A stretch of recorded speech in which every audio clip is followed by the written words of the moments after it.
I still remember the exact moment everything started. It wasn't planned, not something I ever thought would change my life. It began with a dare, a simple playful challenge that turned my entire world upside down. I was just another quiet guy in college, nothing special, a little shy, the kind who preferred to stay in the background while the louder people took the spotlight. Then she showed up, Maya. She had this energy that pulled everyone in. Confident, sharp-tongued, always laughing at the smallest things. The kind of person who could make a room feel alive just by walking into it. She was in my literature class, and for reasons I still don't understand, she noticed me. Maybe because I was always the one sitting quietly in the back, taking notes. Or maybe she liked teasing the serious types. Whatever it was, one day after class she came up to me, leaned over my desk, and said with that mischievous smirk of hers, "You look too serious all the time. I bet you'd make a cute girlfriend if you tried." Everyone nearby laughed, but she wasn't joking. She said it again later, "No, I'm serious. You've got that soft face. If I put a wig and some makeup on you, you'd totally pass as a girl." I tried to laugh it off, but something about her tone stuck with me. It wasn't mocking, it was curious. Almost like she meant it. The next week she started calling me pretty boy. I pretended to hate it, but a small part of me didn't. It was strange, confusing even. I had never thought about what I looked like that way. I didn't think much about my appearance at all. But Maya kept pushing. One Friday after class she made a deal: if you lose the quiz challenge next week, you have to do whatever I say for one day. I laughed and said fine. I was confident I always got top grades. But that next week, I lost. By 1 point. She jumped up with that wicked grin and shouted, "Yes, you're mine for a day." Everyone around clapped and teased me. I had no idea what she was planning, but I should have known she wouldn't go easy. That Saturday she texted me, "Be at my place by noon. Don't ask questions. Just come." I didn't know what to expect. When I got there, she opened the door with a smirk and pulled me in before I could say a word. On her bed lay a pile of clothes, skirts, tops, wigs, makeup brushes, everything. My heart nearly stopped. "No way," I said immediately. "Maya, come on, this isn't funny." She crossed her arms, pretending to be disappointed. "You agreed to the challenge, remember? A deal's a deal. Don't back out now, pretty boy." I could have said no. I should have said no. But there was something in the way she looked at me, teasing but also kind, like she wasn't trying to humiliate me, just curious to see what would happen. So, after a long pause, I sighed and nodded. "Fine. But only this once." What happened next is something I'll never forget. She handed me a soft white dress, something light and simple. "Try this first," she said. I stood there awkwardly, unsure how to even start. She laughed and turned around to give me space. My hands shook as I changed, the fabric feeling foreign against my skin. When I said I was done, she turned around and froze for a moment. Her smile softened. "Wow. I knew it," she whispered. "You actually look beautiful." I thought she was joking, but her voice was different now, sincere, almost breathless. She sat me down and began doing my makeup, humming softly. Her hands were gentle, her focus intense. Every brushstroke, every detail made me feel more exposed, yet strangely calm. When she placed the wig on my head and adjusted it, I looked up at the mirror and gasped. I didn't recognize myself. It wasn't me looking back, it was someone else, someone softer, someone I couldn't stop staring at. Maya stood behind me and smiled at my reflection. "See? I told you. You make a cute girlfriend." My voice caught as I said, "This is insane. I can't believe this is me." She tilted her head, her tone teasing again. "So, how does it feel, miss?" I tried to laugh, but something about it stirred something deep inside, a mixture of fear and curiosity. I didn't want to admit how natural it felt. Then she said something that made my stomach twist. "You know what would make this even better? Let's go out for a walk." I nearly shouted no. "Are you crazy? People will notice." She shrugged. "That's the point. It's a challenge. Be my girly boyfriend for the day. I'll protect you, don't worry." I shook my head, but she was already pulling my hand, her laughter filling the room. "Come on, it'll be fun." And somehow, against all logic, I let her lead me outside. The sunlight hit my skin differently. Every sound, every glance felt magnified. My heart raced like it never had before. People passed by without a second look, and that was even more shocking. Nobody seemed to notice. Or maybe they did and just didn't care. Maya kept smiling, whispering encouragements. "See? You're doing great. Just act normal." As we walked through the park, I couldn't stop feeling this strange duality, part embarrassment, part liberation. I wasn't just pretending anymore. It felt like I was discovering something I had buried deep without knowing it existed. But before I could even process that feeling, something unexpected happened. We ran into one of my classmates. My stomach dropped. He looked at me, then at Maya, and smiled politely, not recognizing me at all. "Hey Maya, who's your friend?" She grinned. "Oh, this is Lily." She looked at me with a sparkle in her eyes. "My girlfriend." I froze. I should have said something, corrected her, but the word girlfriend echoed in my head in a way that made my heart skip. The guy just nodded and walked away. As soon as he was gone, I turned to her and whispered, "What was that?" She laughed softly. "Just playing the part. You were perfect." That night, after I changed back, I couldn't sleep. Every time I closed my eyes, I saw that reflection in the mirror, the girl who looked back at me, the girl who didn't feel fake anymore. I kept hearing Maya's voice in my head, "You make a cute girlfriend." It should have been just a game, but something inside me had shifted. I didn't know what it was yet, but deep down, I knew life wasn't going to be the same anymore. The following days were strange. I tried to go back to normal, to forget everything that happened at Maya's place, but the memory wouldn't fade. It lingered in the back of my mind like a dream that refused to end. Every time I looked in the mirror, I caught glimpses of that other version of me, the one with soft eyes and painted lips, and it felt like I was seeing a stranger who somehow understood me better than I did myself. I thought Maya would move on, that it was all just a one-day prank for her amusement, but she didn't. On Monday, she found me after class with that same mischievous sparkle in her eyes. "Hey, Lily," she said casually, like it was the most natural thing in the world. I froze, looking around to make sure nobody heard. "Stop calling me that," I whispered. She grinned. "Why? You looked good as Lily. You should own it." I wanted to argue, but part of me couldn't. There was something about the way she said it that made it sound like a compliment, not a joke.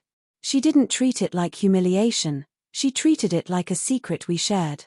And that made it harder to resist. After that, she started texting me more often, little messages that kept drawing me in. "You free this weekend? I got some new makeup to try. Or you wouldn't believe how good you looked in that dress." I'm still not over it. I laughed at first, but every text pulled me deeper. It felt dangerous, but exciting too. Like walking a line between two worlds, one familiar, one I was only beginning to understand. By Friday, she had convinced me to come over again. I told myself it was just to hang out, but I knew better. When I arrived, she already had everything set up. This time it wasn't just makeup and clothes, she had planned an entire look. "Okay, pretty boy," she said playfully, "today we're going full transformation. If you're going to be my girly boyfriend, you've got to learn to walk, talk, and think like one." I rolled my eyes. "You really don't give up, do you?" She shook her head. "Nope. You secretly love it, admit it." Maybe she was right. Because the truth was, I didn't fight her as much this time. I let her guide me step by step. She picked a pastel skirt and a soft pink blouse that made me look delicate in a way I'd never seen myself before. She styled my wig differently, adding curls this time. When she did my eyeliner, her hand lingered near my cheek, and I felt a strange warmth. It wasn't romantic, it was something deeper. She wasn't just changing how I looked, she was helping me see myself differently. After hours of trying outfits and taking pictures, she turned serious for the first time. "Can I ask you something?" she said quietly. "When you look in the mirror like this, what do you feel?" I didn't know how to answer. I stared at the reflection, the girl who shouldn't exist, the girl who somehow felt right. "I don't know," I said finally. "It feels weird. Like I'm pretending, but it doesn't feel wrong either. Maya smiled gently. That's how I felt when I first dyed my hair purple in high school. It felt like I was finally seeing myself the way I wanted. Maybe that's what this is for you too. Her words stuck with me. That night, lying in bed, I couldn't stop thinking about them. I kept looking at the photos she'd taken, zooming in on my face, trying to understand why I couldn't look away. It wasn't vanity, it was recognition. Like something inside me had been waiting for that image to exist. The next morning, I caught myself practicing walking softly, adjusting my tone while talking to myself, curious about how easily it came. It scared me a little, how natural it all felt. Things between Maya and me started to change. We hung out more often, sometimes as friends, sometimes as something more complicated.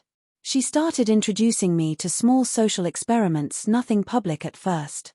She'd make me practice makeup techniques, hairstyles, and even voice exercises. Confidence, she'd say, is what sells it. You can be whoever you want if you believe it enough. She wasn't just teaching me appearance, she was teaching me attitude. Then one weekend, she said something that made my heart race. There's a small party at my cousin's place tonight. Nobody knows you there. I dare you to come as Lily. I almost laughed, but her expression was serious. I can't, Maya. That's insane. She crossed her arms. It's just one night. No one will ever know. You'll be with me the whole time. I hesitated, feeling the weight of her challenge. That same feeling from the first day returned, that mix of fear and adrenaline that made my chest tighten. You're really not going to let this go, are you? She smiled softly. Not until you stop being scared of yourself. Those words hit me like a punch. I didn't realize how true they were. I had spent so long hiding behind this version of me that I thought was acceptable. Maybe it was time to see who else I could be. So, that evening, I agreed. The preparation felt different this time. There was no laughter, no teasing, just quiet focus. Maya helped me pick out a navy blue dress, elegant but not flashy. She tied a ribbon around my hair and gave me a light perfume. When I looked at myself before leaving, I didn't feel like I was in costume anymore. I felt composed, confident, alive. Walking into that party was like stepping into another dimension. The lights, the chatter, the music, it was overwhelming at first. But as people greeted me, smiled, and treated me like any other girl, I started to relax. No one questioned anything. I was just Lily, Maya's soft-spoken girlfriend. She introduced me that way without hesitation, and each time she did, my heart twisted in confusion. Was I playing a part, or was this part playing me?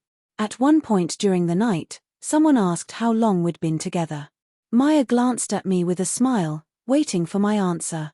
Almost 2 months, I said softly, surprising myself.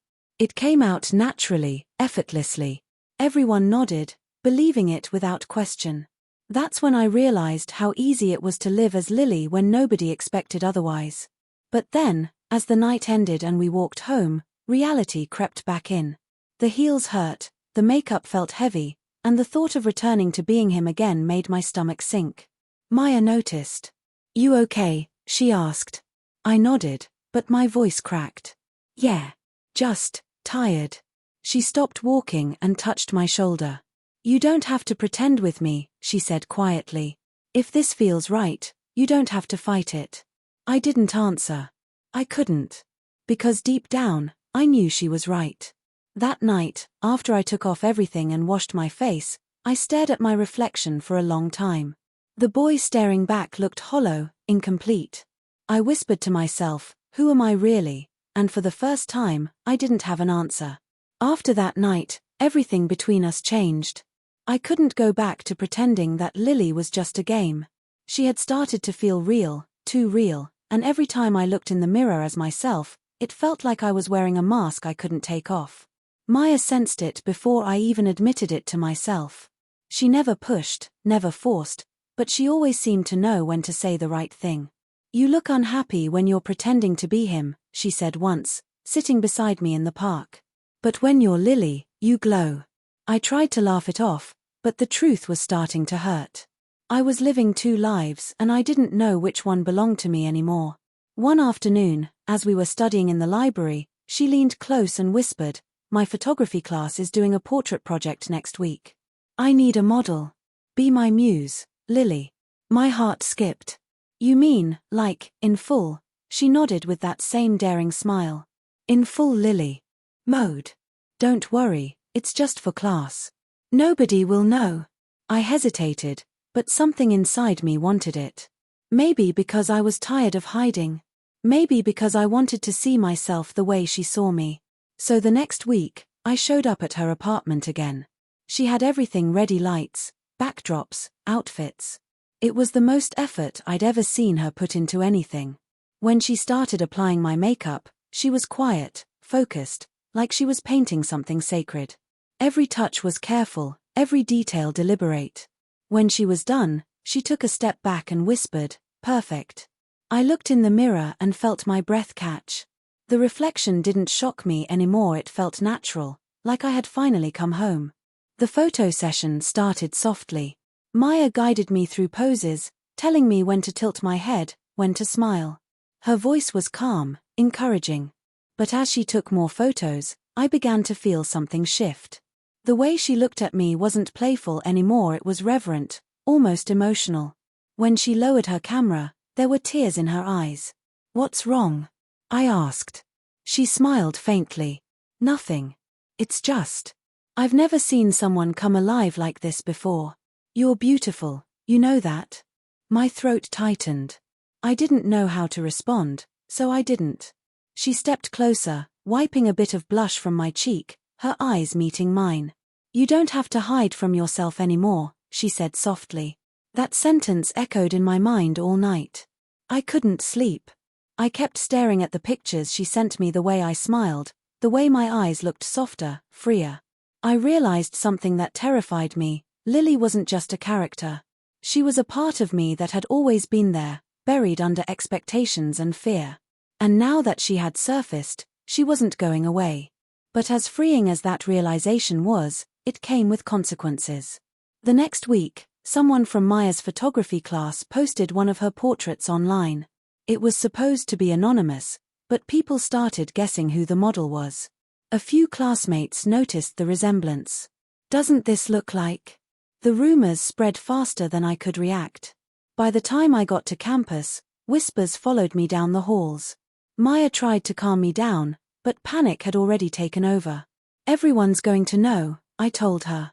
"They'll laugh at me, they'll call me a freak." She shook her head. "No, they won't.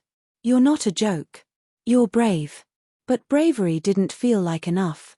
That day, a friend from my study group approached me quietly. "Hey, are those photos really you?" I didn't know what to say. He didn't look disgusted or mocking, just surprised. "It's okay," he said gently. "They're good pictures." That small kindness should have helped, but it only made the weight heavier. I wanted to disappear. That night, I locked myself in my room and deleted all my social media accounts.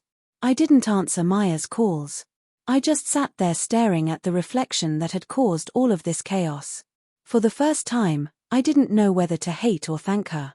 After 2 days, Maya showed up at my door. I didn't even have to ask how she found me.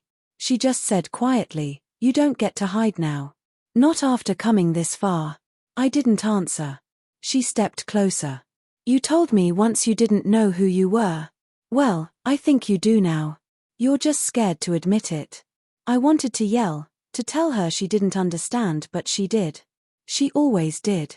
I broke down instead, the words spilling out between tears. "I don't know who I am anymore, Maya. I feel lost. When I'm me, I feel fake. When I'm Lily, I feel real, but it doesn't make sense." She held me without saying anything for a long time. Then, softly, she said, "It doesn't have to make sense. It just has to be honest." That night, we sat together on the floor, scrolling through the comments on the leaked photos. To my surprise, not all of them were cruel. Some people were actually kind. "Beautiful," one said. "You'd never guess that's not a real girl," another wrote. I laughed bitterly. "Not a real girl." Maya looked at me, her eyes firm. "What makes someone real? You're as real as anyone I know." Something inside me broke then, but in a good way. Like a dam finally giving way to the truth. For the first time, I didn't feel ashamed. I felt seen. I whispered, maybe I don't want to stop being her. Maya smiled through tears. Then don't. The next morning, I made a decision. I went to campus as myself, no makeup, no wig, but this time, I didn't shrink. I faced the looks, the whispers, the confusion. People stared, but I didn't run. Maya walked beside me, her hand brushing against mine. We didn't say much, but we didn't need to. The silence said everything. That afternoon, I saw something unexpected. The same classmate who had once teased me about being too serious came up and said, "You're braver than most of us. Don't let anyone make you feel small." For the first time, I smiled, not as the old me, not as Lily, but as both. Maybe that was the truth I'd been searching for all along. Later that night, Maya and I sat on the rooftop watching the sunset. She turned to me and said quietly, "So, what now? Do you want to keep being my girly boyfriend?"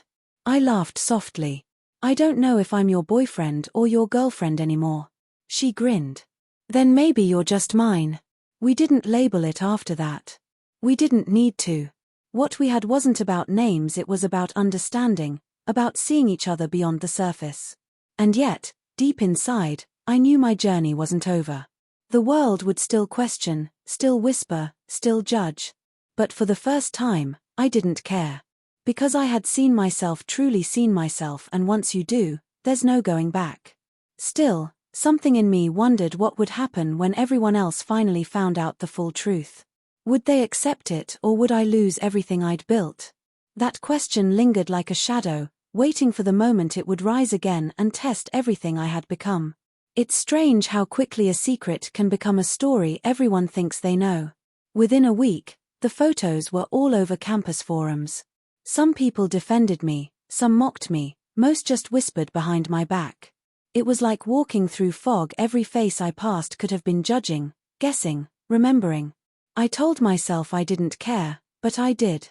Even courage feels heavy when you carry it alone. Maya stayed close, never letting the silence swallow me, but I could tell she was worried. The easy laughter between us had turned quieter, deeper. "One night," she said.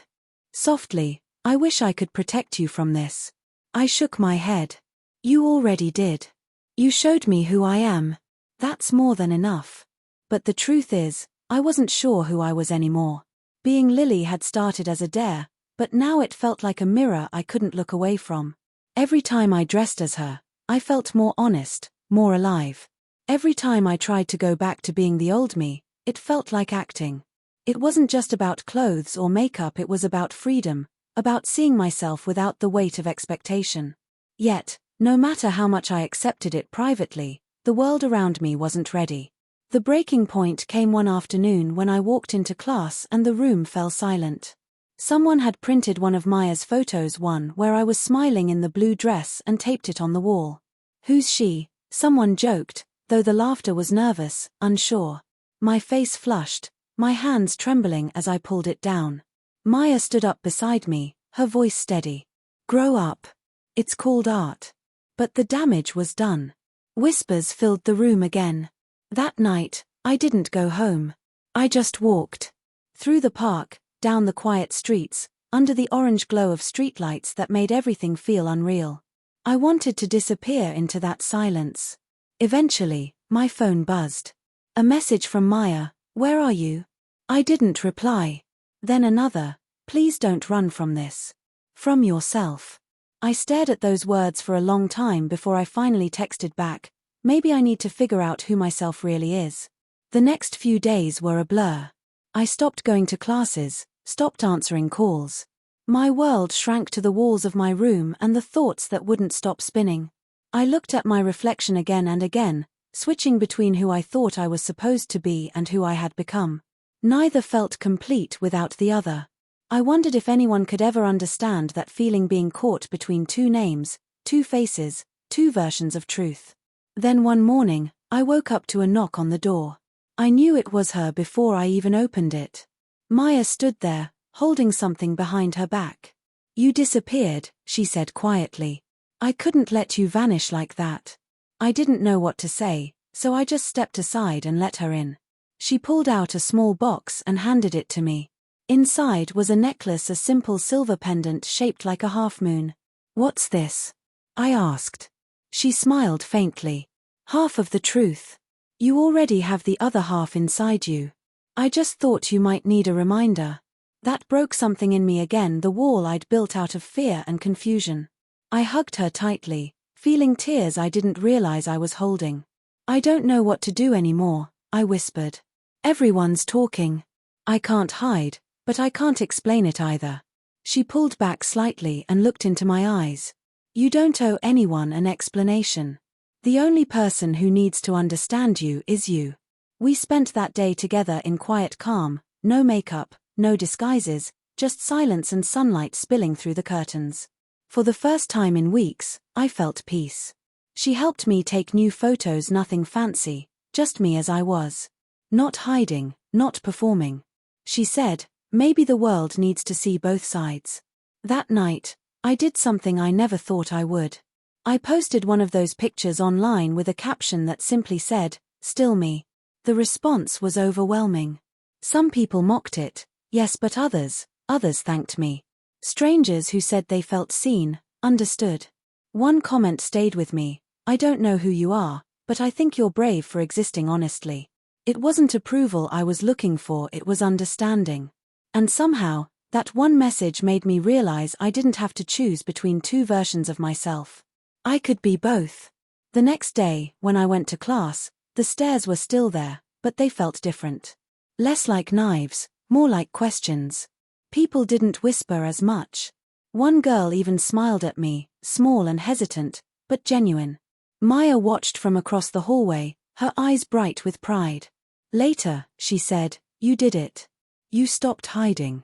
I laughed softly. "I didn't do it alone." She shrugged. "Maybe. But only you could decide who you wanted to be." Weeks passed, and things slowly changed. The rumors faded into background noise, replaced by new stories, new distractions. I started helping Maya with her projects again, sometimes as Lily, sometimes not. The lines blurred completely, and for the first time, I didn't care which side of them I stood on. The challenge she gave me had turned into something far deeper than either of us could have imagined. But even now, sometimes when I'm alone, I think about how easily everything could unravel. The world can be kind one day and cruel the next. Acceptance isn't permanent, it has to be rebuilt every morning. There are days I still question myself, wonder what my family would say if they knew, what my future might look like. And yet, there's something unshakable now, a quiet strength that wasn't there before. A few nights ago, as we sat by the window watching the city lights, Maya asked, "Do you ever wish I hadn't dared you that day?" I thought for a long time before answering. "No," I said finally. "You changed my life." She smiled. "You changed your own life. I just gave you the mirror." The wind outside rattled the glass softly, and in that sound, I heard something like closure or maybe a new beginning. I don't know where this path will lead. Maybe I'll keep being Lily sometimes, maybe I'll find another name, another way to exist that feels right. Maybe the world will understand someday. Or maybe it won't. But what I do know is this: I'm not afraid anymore. Not of being seen, not of being misunderstood, not of being real. Because once someone challenges you to face yourself, and you accept, there's no going back to who you were before. Sometimes, late at night, I still hear her voice in my head, the same teasing tone that started everything. "Be my girly boyfriend," she said, laughing. Back then, it was just a dare. Now, it feels like the beginning of a truth that keeps unfolding. And maybe that's the real challenge after all, not just to be someone's girly boyfriend, or someone's anything, but to be yourself, in all the ways the world doesn't expect, and still have the courage to say, "This is me." Because every reflection tells a story. And mine, finally, feels like home.